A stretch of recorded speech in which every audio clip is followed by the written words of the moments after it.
really excited to talk with three really phenomenal entrepreneurs who are really changing a lot that's going on in the regional ecosystem. So as we mentioned, this is ChemTech and AgTech. I actually may do some referencing back to the previous conversation. So Adam, Eric, and Mary, I hope you guys were paying attention because there were a couple good one-liners I want to follow up on. But with that quick overview, myself, my name is Mike Rinkunas. I'm the Associate Director of Horn Entrepreneurship. And at the University of Delaware, Horn is driving and spinning out a lot of the core technologies developed at the university and working with folks to, as Doug so well put it, turn off the scientist and turn on the business and commercializing technologies. And so what I'd like to do is introduce our three panelists here today. And so with that, I'd like to have Mary step up and start telling us a little about what she's doing in her company. Thank you, Mike. Good afternoon, everybody. I'm really happy to be here. I'm Mary Larkin, a co-founder and the CEO of Gaskiya Diagnostics, and we are developing rapid, low-cost, and easy-to-use diagnostic tests for aquaculture. If aquaculture is a foreign concept to you, then I'd ask you to take what you know of land-based farming, now picture that in water, and imagine animals like fish or shrimp or even algae that's cultivated for the nori to wrap your sushi. The problem with disease in aquaculture is that farmers are typically completely unaware of a disease issue until their animals start getting really sick or dying.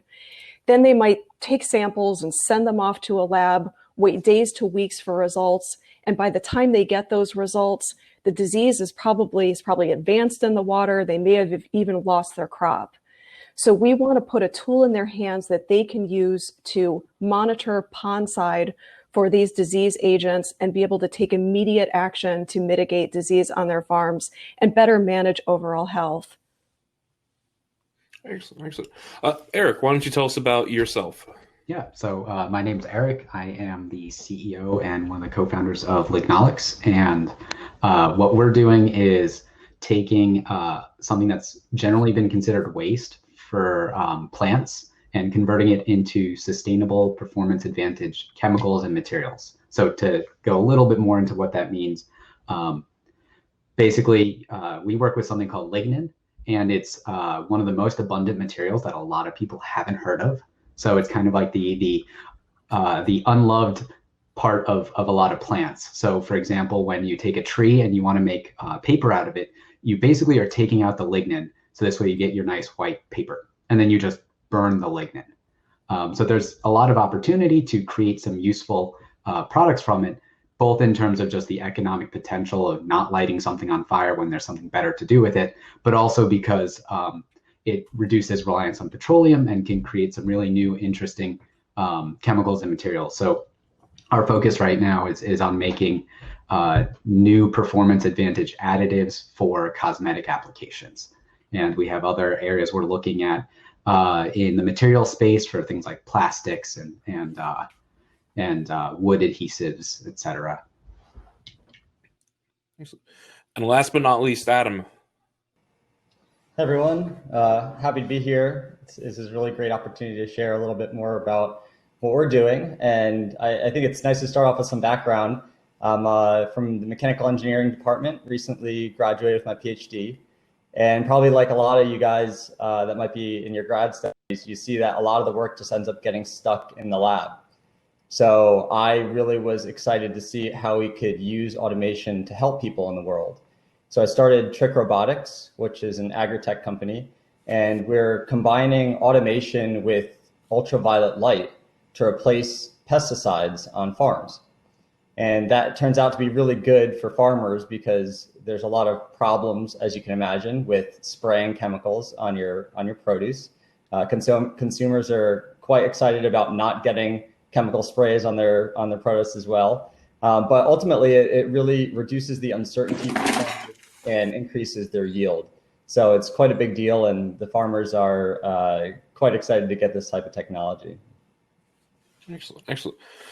So one of the things I do want to all the participants on the line, if you have questions or comments, please add them into the chat or in the Q&A, and we will do our best to answer things in real time. So one of the things the previous panels already talked to, and it's a little bit of common sense, building companies is challenging, guys. Now, focusing in deep tech just kind of compounds that a little bit. And as founders, what motivates you individually to really take on this increased challenge to bring, Adam, as you mentioned, like the technologies out of the lab into the market to span that gap? Well, I know for me, I get really excited about technology to begin with, but I will say that I did work on other companies first or other projects where I was selling products to customers. And that was really personally rewarding. It was nice to see cash flow and stuff. But while I was doing these types of projects, I realized that I wasn't really making as big of an impact as I wanted to on the world. And technology is something that's really long lasting. You can imagine 100 years ago, the things people were using look very different than they do today. And I think working on a technology company is just a way of really doing something that's going to be long lasting and can have a positive impact on the future. So that is what makes me really excited to take this leap and do something that might be a little bit more challenging, but also might leave a little bit more legacy and leave a little bit more impact long term.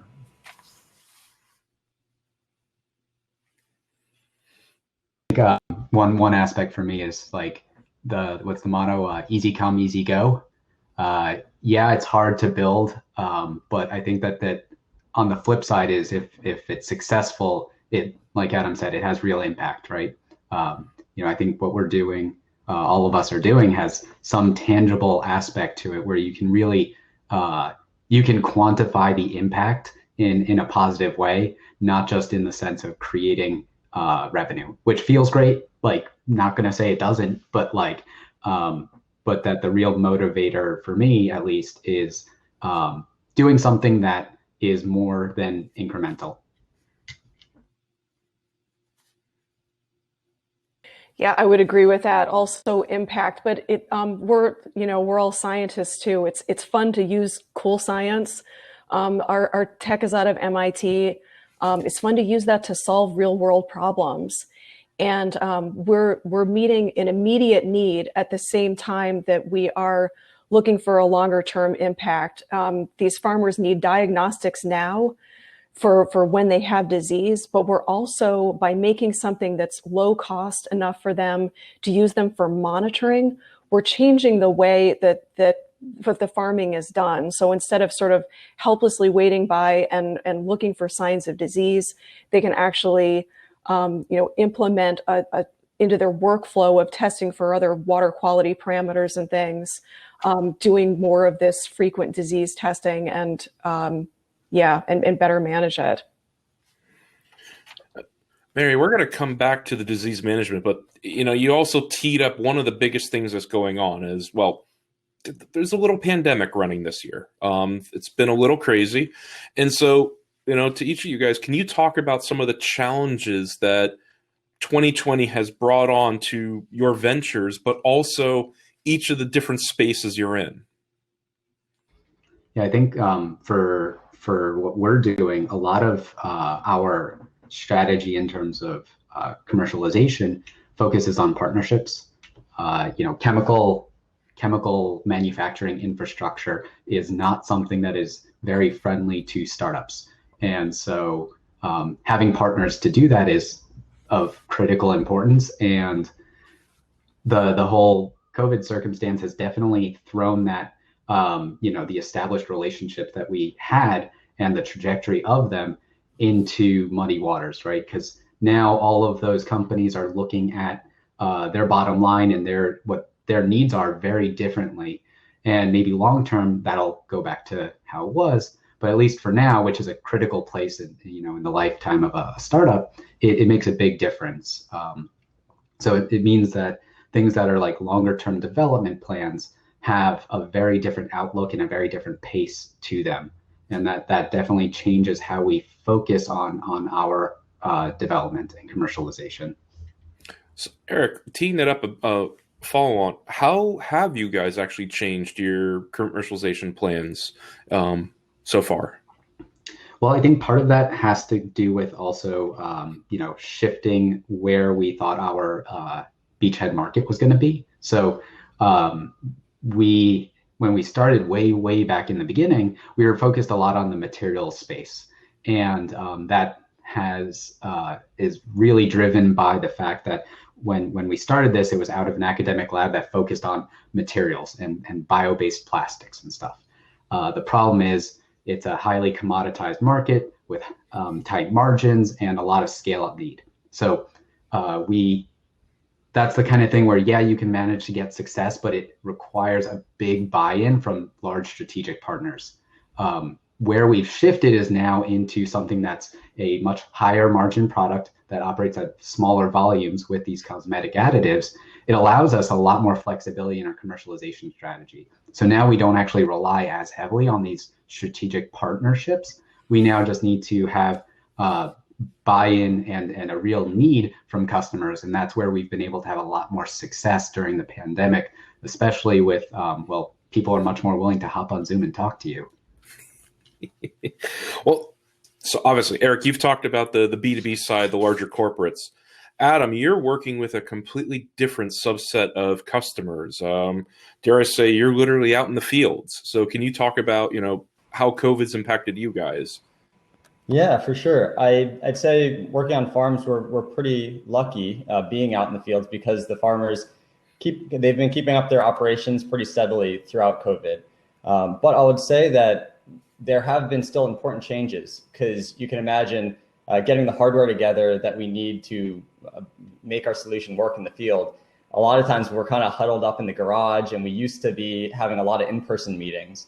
So for what we're doing, I think the new kind of landscape of how to communicate with each other as a team and with customers has definitely changed to be more of a virtual format.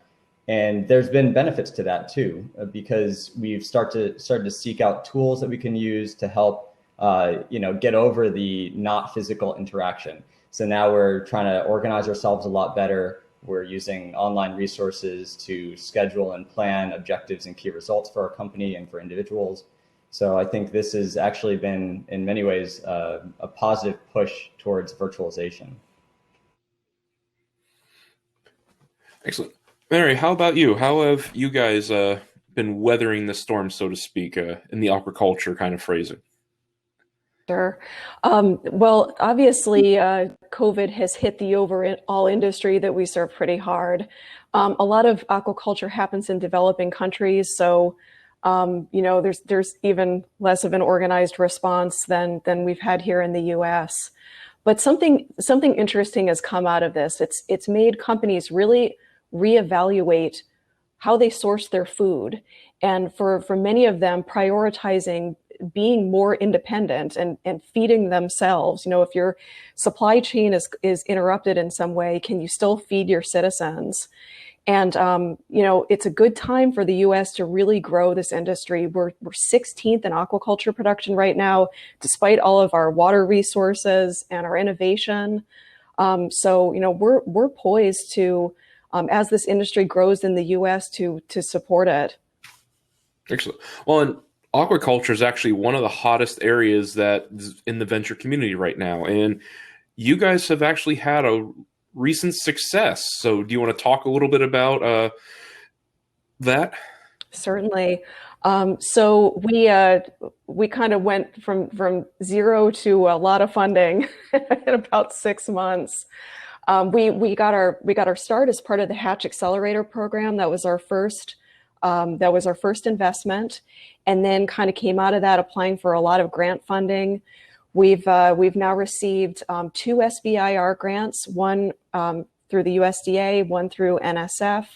We were part of the NSF I-Corps program, and then we got both lab space and funding as part of being at the Delaware Innovation Space. So that's wonderful, and it's really allowed us to grow our team so that we can accelerate product development and give us a home base there at the Delaware Innovation Space to equipment and the ecosystem and all of that to really grow. So being all those successes that you've pulled off in the time of COVID, can you talk about, what are some tips or tricks you have for folks that actually helped you, basically close a funding round? Sure. I mean, I think you have to go after that grant funding. We are really lucky, as U.S. companies to be able to take advantage of that. And then obviously you have conversations with a lot of different investors. It's about finding the right fit of not just somebody that will fund you, but somebody that really provides opportunities for you in terms of connections and helping your company grow. So we really found that perfect fit in Delaware, with the first funding and the Delaware innovation space. So yeah, going after all the opportunities, but then looking for that right one that can really, being in the right space, being with the right team that can meet your company and the needs that it has right now and help it grow in its next steps. Excellent. And so Mary has literally proven the old phrase that there's, in the midst of chaos, there's also opportunity. And so to both Adam and Eric, can you talk about some of the things that COVID has benefited you guys, or changes to your broader industries in a positive way, of course? I think, some of the industries where we're kind of trying to work, one of the hardest parts is just entry, like finding the right people to talk to. When thinking about how to actually drive, checking that, okay, do we have a product that is actually delivering a value to our customers? Obviously, you have to go talk to those customers. And that was something that, depending, in the material space, in pulp and paper, a lot of these areas where we were focused, the hardest part is finding the right people to talk to. And then after you find them, actually get them willing to talk to you. And that's kind of a critical point of that we had issues with, a year or so ago. And now it's just infinitely easier to take advantage of the fact that people are home. People are willing to, just hop on and talk to people. I know I mentioned that before. And then the other thing is just that I think it's created a different dynamic where people are, if something's new and interesting, people are looking for something that kind of creates a little bit of interest. And in the same way that you said, in midst of chaos is opportunity, other people are looking for that too. And so if you come to them with something where that can provide them with an edge, that resonates with them. For me, I would say the customer side of things, it didn't so much, but I think events like this, it really had an impact on like these types of gatherings, because when you're giving a presentation or if you're doing a startup pitch, for example, a lot more people can attend these types of events, both potential customers, investors, and just other entrepreneurs that might be able to give you advice. And in the past, it was tough because you had to drive to these events. You're really limited to who can come. And now I've been part of international video conferences where I got in touch with people I never would have met. And I think that's been, a really positive thing about all of this. Well, thinking about that, you talked about in-person events. All three of you guys are first-time founders.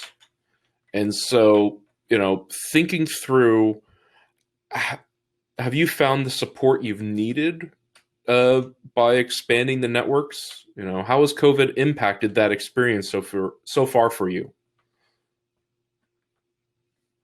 Well, for me, I guess I'll just keep going.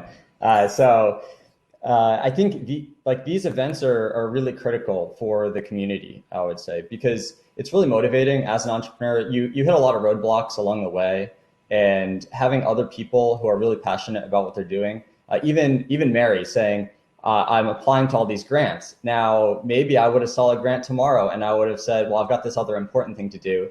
But I'd have Mary in the back of my mind now saying, you should really apply to that grant. Look, I just got 2 of them and this is changing my world, So I think being in front of a lot of people in these virtual meetings is really critical. But also, I think it's really nice to have one thing that we can do, maybe not differently, but maybe more often, is having successful people, like having Mary right now. She just got all this funding and she's here to talk to us about that. I think it's really important for maybe potentially me, I could have a lot of success in the future, and you don't want to see me disappear and not come back and be able to talk to new entrepreneurs who are just starting out.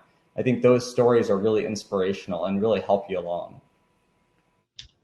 In terms of like the Delaware ecosystem, I think it has this kind of nice balance at the current point where there's a growing community, but that there's broad accessibility and experience that you can draw upon. So, when applying for an SBIR, if you've never done it before and you have no idea what you're doing, there's a lot to it, right? In terms of the language that you're using and how to present it, how to just deal with the kind of red tape of even just the registrations or the budgeting. And you can figure it out yourself, but like that's not a very efficient use of your time. And having a good community where you can draw upon people's experiences is just really, really valuable. Completely agree. And thanks, Adam, for referring to me as successful people. But I agree. Forums like this, I agree too that what Adam said, that people all over the world are communicating, I think, even more because you're jumping on these virtual platforms. But I think forums specifically with other founders, being connected with people who can fund you or organizations who can fund you, and supporting entrepreneurs with that information. Funding is the one common thing that all startups need. So helping look for opportunities and supporting them in that is really crucial. You guys just talked about the strengths of the community, in the Mid-Atlantic region. So, most of you guys know me. I love playing devil's advocate. What can we as a community be doing better? Where are we falling short? What are the opportunities for growth?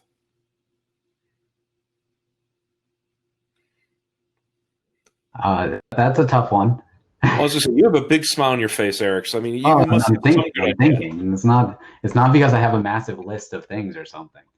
No, I think that there are, I think that the community is growing, and I don't just mean that in terms of size, but also in terms of like maturity and support structures, right? I think about what the path that, I've been working on this for about 1.5 years now, and if I think about the trajectory, you could just say that, Adam. If I just think about the trajectory that I've taken and the time it took for me to get there, I think that there's a lot that can be done to kind of funnel people through certain resources to expedite a lot of the growth that has to happen in order to go from, at least in the case, well, I think all of our cases of like starting in academia and moving into entrepreneurship. And a great example of that is Gaskiya with Tech Connect, as a way of like thinking about not just the core technology that you have and like the story that you've convinced yourself of about like what the commercialization of that can look like. Instead, taking a much broader picture and thinking much more creatively about all the different trajectories that you can go, because at the end of the day, when you're first starting off, you really, really don't know what your end market could or should be. And so, I think that you can optimize a lot of that early stage by getting that kind of support structure in place. And that's something that is definitely moving in the right direction.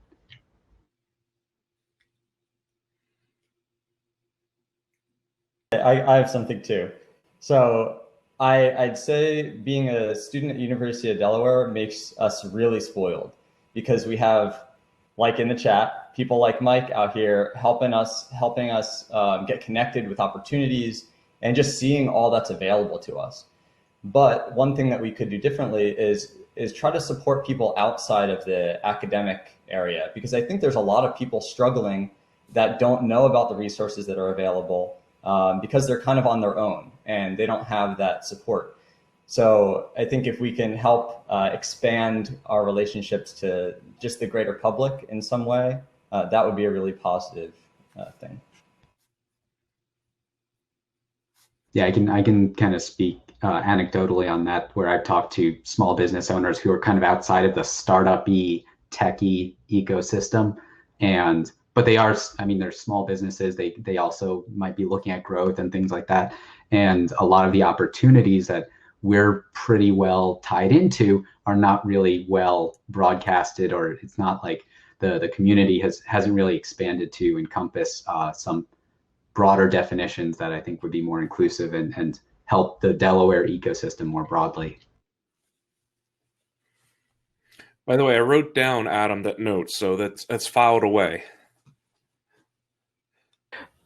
I'm not sure that I can speak to the ecosystem during non-COVID times. So we've only been there since August, so it's hard to know what the normal sort of flow of things there is. But I think it just, for us, it means that we have to take more initiative as a company, because there aren't site-wide things to bring people together as I'm imagining there usually are. So it means you have to, get to know the neighbors down the hall, and yeah, sure, you need to borrow this, who calibrates your pipettes, and just like make some chat with them and meet them and sort of fill in where I think the institution normally would facilitate those things. Well, Mary, you just alluded to you're new to the ecosystem. You, like Alex, basically you've come up from Baltimore. So can you talk about, what led to that decision and how you're finding the experience so far? Sure. Yeah, and it wasn't really an either or for us. It was more like an and. I mean, as we were talking to the Delaware innovation space and hearing about this mid-Atlantic ecosystem that they want to build, that's really exciting to be a part of that. We still maintain an office in Baltimore, but all of our main operations research are in Delaware now. But yeah, we didn't sort of, leave one state for another. We became part of something greater. And if you think about all the companies and all the research institutions in the Mid-Atlantic, it makes a lot of sense for us to pull those.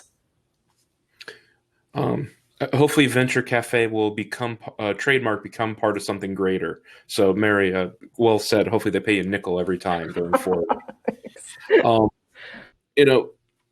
Thinking back to part of the conversation we kicked off earlier was, changing mindsets. Adam, you actually had talked about selling product before, which actually I didn't know. We'll have to talk more about that. But, I know Eric is a traditionally trained chemist. Mary, I believe your background is something similar. Can you talk about that shift of, focusing from, as I don't want to say Doug said, turn off the scientist and focus on a business, or in his case, he actually updated it to, it's more like Batman and Robin. The business became Batman and the technology became more of a little bit of the sidekick. So what has that process been like for you? I think it's really been about starting from the perspective of a customer and just completely removing yourself from the technology and your enamorment with it and all that stuff. How do you think about it strictly in terms of what problems they have, what's it costing them, how are they dealing with it now, what can you offer them that is better than what they're currently dealing with? And if it doesn't do those things and doesn't do them good enough to warrant the effort that it takes to make the switch, then it doesn't matter how cool your technology is. And so that change, where you're really just focusing on the kind of how to think about what you have in the context of someone really, really just saying, do I need this? Will this help me? And not thinking about it from the perspective of like this being your baby and something that you developed and it's cool and all that stuff.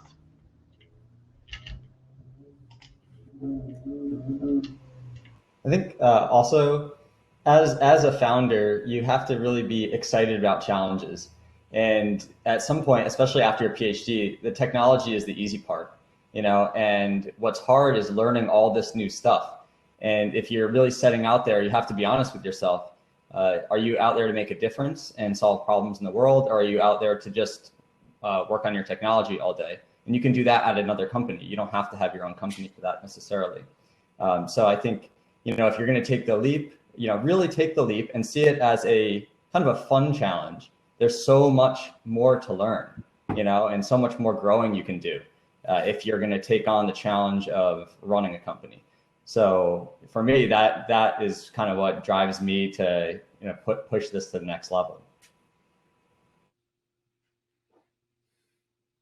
I was fortunate enough to be a part of a couple of entrepreneurship programs. One is a graduate student, and then being in that Hatch Accelerator, I think that really helped sort of teach a science-minded, sort of introverted person how to do the business stuff. Plus, I have partners who are seasoned entrepreneurs, which really, really helps. But I kind of heard from Eric that it's kind of the business becomes the sort of the mission focused part. Like you get excited, like nerding out over the science, and often in your meetings, you're talking with other technical people, and you delve in that together. But I think, what really inspires me on the business end is the mission driven part of really helping people with our technology. Yeah, and along those lines, I feel like taking and this also ties back to something that Adam said, where like the science is the science, and like, I enjoy nerding out about the science, but like, and sometimes I have to like take a step back, like, oh no, I'm getting too distracted in like some cool science thing that frankly doesn't really matter right now. But that the interface of these more complicated, much more human questions, which is, the business side of it, and how to interface that with the technology. And that's a much more that's a very difficult thing to do, but it's also kind of a fun, exciting challenge. So picking up on that, let's talk into another favorite topic of blending those two around minimal viable products. I know you look at the lean structure, moving things forward and hustling forward, but in the deep tech space, sometimes it's not as easy to get to something very quickly. Can you guys talk through your experiences of product or customer-centric product development with respect to your different techs?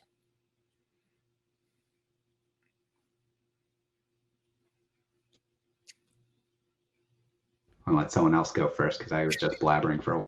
Well, I was going to say, Adam's got a really good story of how he went straight through. So I'm going to pick on him, and I'll let Eric and Mary have a moment to think. Yeah, sure. I think it is. It's something that you have to really try to figure out what is the least development required to get some kind of value to the customer. And I think once you have something to put in their hands, that really takes you to like a totally different level. It doesn't have to be something fancy.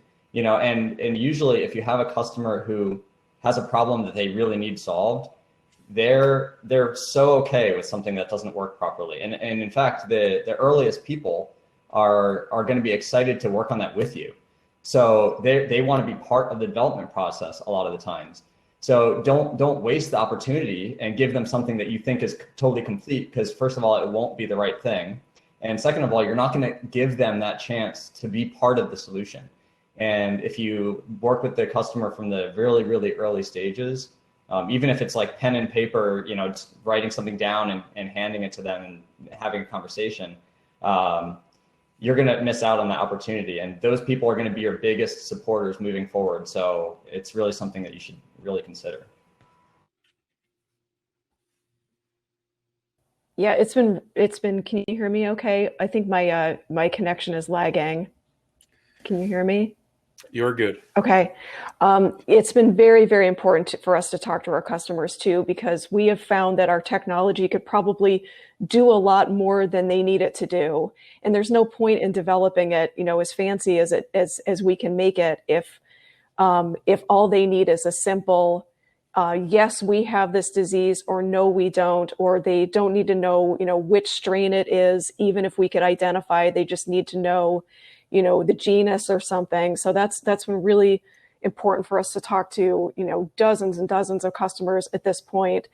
And like Adam was saying too, they're so anxious for their solution. I have people emailing me, do you have anything for us to test yet? So as soon as we have the simplest version of tests for these respective people, we're going to put it in their hands to partner with us on testing, and then they can tell us in more detail what it needs to do as they use it. Yeah, along those lines of like testing with customers that are like so enthusiastic, we've gone, I'd said this, alluded to this before, but we've gone through multiple pivots as we've kind of said, oh, there might be a need in this where we started in the beginning, but there isn't enough of a drive, or the barriers to get there are too high.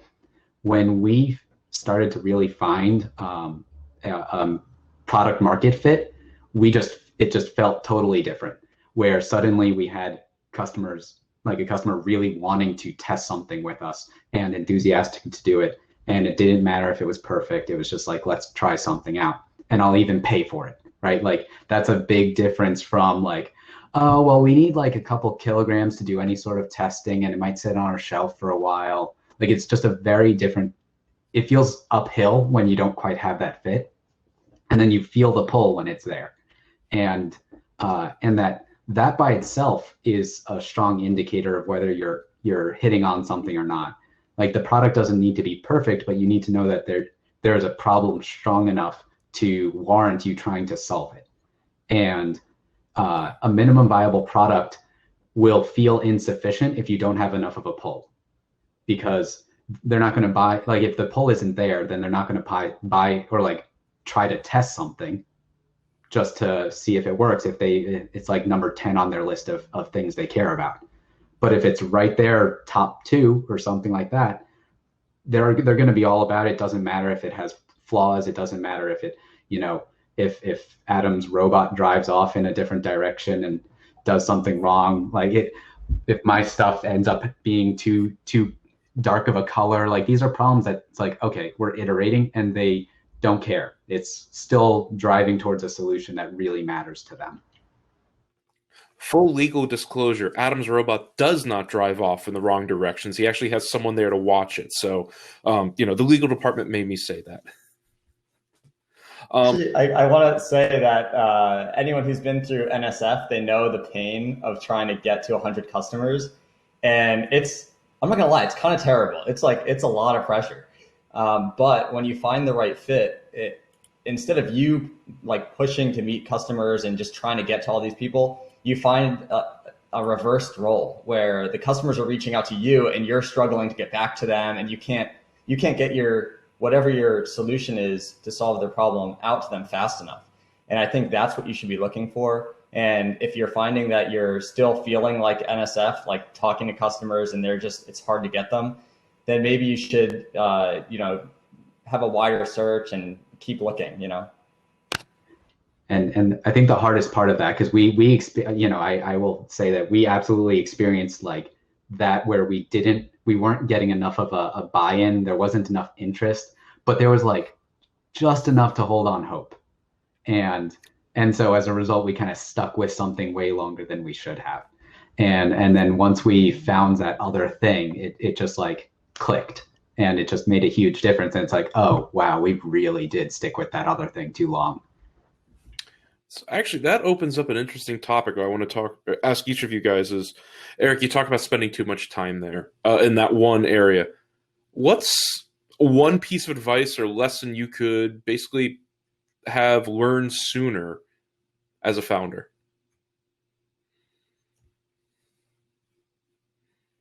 Probably to fall out of love with your technology and try to really look at it critically in terms of the value that it can create.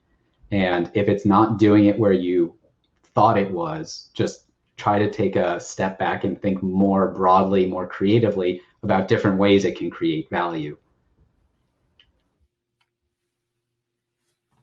Something that I do that I would suggest other founders to do is just pretty much say yes to everything before you have this like customer group or problem. Like just go to every meeting possible and talk to as many people as possible. Because for us, we had a really substantial pivot, and that would have never happened if I didn't talk to someone who suggested we start talking to people in this other market. So I think that's really important to just keep talking to people and don't really get locked in. Even if you think you have a solution, especially if you're not getting this kind of customers emailing you all the time and calling you all the time, just keep an open mind and just keep talking to people. That's really important. I agree. And I was thinking even more broadly, just flexibility in general, right? A startup has to be flexible, so the people within it have to be flexible. And I don't think that we haven't made any pivots in terms of our technology. We definitely have with our market. But yeah, it's kind of like business is kind of like working at the bench, right? Something isn't working, you try the next thing, you take the next direction and find where the smoother path is. So, one, I can't believe we've been rolling for 40 minutes already. So I'm shocked that we only have a couple of minutes left. If there is any Q&A, no one's signed up yet, but if there are questions, please, bring them forward. There's actually been a couple comments. Mary, you got a shout out from Wendy about mission-driven entrepreneurship. You're on fire and start copywriting and trademarking things. But we've talked everything from, your impact and what motivates you to commercialization to COVID impacts. Out of that, if there's one thing each of you want this audience to take away from this conversation, what is it?